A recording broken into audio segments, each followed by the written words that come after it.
अक्षरशः कोसळतोय, त्यामुळे सगळीकडे हाहाकार झालेला आहे।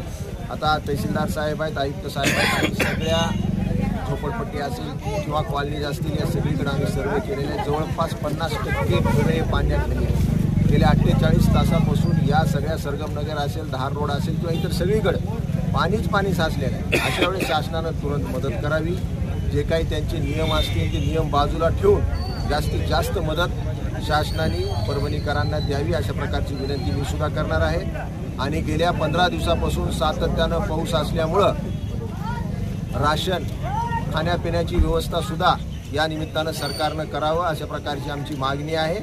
सर्वे सगळीकडे होत आहे। सगळ्या लोकांना घरामध्ये पाणी गेल्यामुळं आणि जवळपास 48 तास 72 तासापासून लोकांच्या घरामध्ये पाणी। साहेब आपण 2-4 दिवस झालं बघताय, आपण सगळीकडे गेला, शेतकऱ्यांनी भेटला, आज शहरातून गोरगरीब वस्त्यांमधले असणारे लोक जे मोलमजुरी करतात त्यांच्या अक्षरशः घराची चिन्हाची अवस्था पाहिली आहे। पंचनामे करता तात्काळ मदत द्यावी असं सांगायचं। पंचनामे केल्यानंतर घराचे तुम्ही अकाउंट नंबर आणि आधार कार्ड दिल्यानंतर 24 तासाच्या आत त्यांच्या अकाउंटला पैसे जमा होतील अशा प्रकारची व्यवस्था आम्ही या निमित्ताने केलेली।